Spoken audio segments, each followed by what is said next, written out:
Coach's Corner continues. Our feature now is on boys soccer, and my friend Ben Steichen's with us. And you've had quite a season, haven't you, Coach? Yeah, a lot of ups and downs. A few more downs than we normally like, and it was one of those seasons where you learn a lot more about yourself. You guys had some good wins, but the competition's pretty tough, isn't it? Competition keeps getting tougher and tougher. It seems like every year for boys soccer. I mean, we've seen some teams that are usually pretty level that all of a sudden they exploded and they were fantastic teams this year.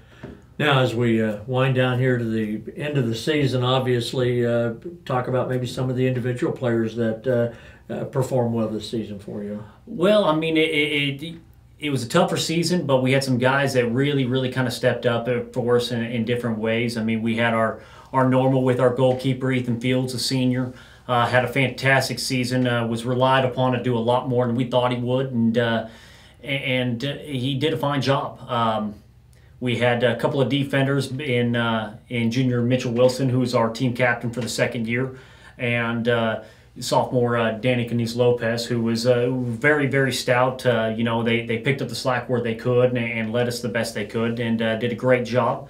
And then we found our scoring a little bit more with a senior this year with Walter Arona in the midfield, who did a great job of trying to push forward and find goals for us. Ethan Fields, I believe he got a scholarship out of soccer too, didn't he? Yes, he did. He's actually got a scholarship over to Northern Oklahoma, over in Tonkawa. He's one of a couple of goalkeepers that was offered there, so he's going to get an opportunity to play right away and really push for that job. What's the future of the program hold, Ben? I know that it's hard to forecast, but do you see some good things? I see some good things. I see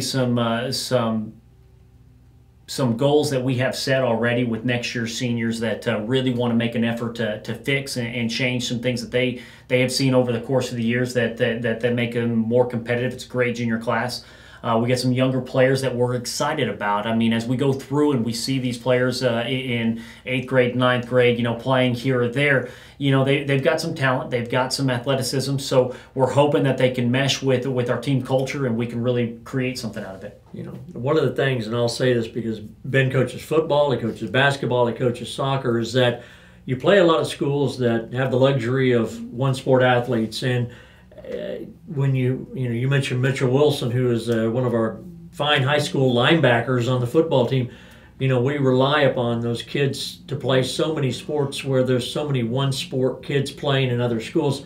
It does make a difference, doesn't it? Oh, yeah. I've had that conversation with a couple of coaches this year. We talk about how we have about 5 guys on our roster that played football, another 3-4 guys that played basketball this year. So it's really tough to really kind of get the same thing that they do. I mean, we look at some of the other schools around. Bixby's had a great year. They won the district, and they have a lot of one-sport athletes that play that. And then Stillwater, who had probably the finest year I've ever seen Stillwater had, they's in the same boat. They lost 1 game this year to Bixby. So, I mean, we talk about it all the time. You're a little bit further behind sometimes because they get all that game experience, but we've got guys that are great individuals that help our school in so many ways that we wouldn't change a thing about it, just other than asking them to be the best athlete that they can be for that particular sport. And I know the coaches all like to share these athletes. Do you have a particular interest in the summer other than trying to catch up on your sleep, or do you work with some soccer? Do you work with some football? Do you work with some basketball? How does your summer go? We actually have it set up this year where, I mean, I'll work with football whenever they need me to. They've got their summer lifting and summer pride that's really important for us. We've got a lot of our players that are playing football that want to be able to do something. So we've got some ideas and we've got a plan set up to where they'll meet up just before football. They'll go through their training and then kind of move on. Somewhere in July, we'll probably all take a break and kind of relax and get ourselves set up for the next school year for whatever we're doing and allow those kids to enjoy their summer a little bit too. How many years for you as our head soccer coach? 7 years. 7 years you've just completed. Well, you're getting up there, but that's certainly a great thing. Thanks for the great work you do with our soccer program, and we'll look forward to next season. Ben Steichen, our boys soccer coach on Coach's Corner.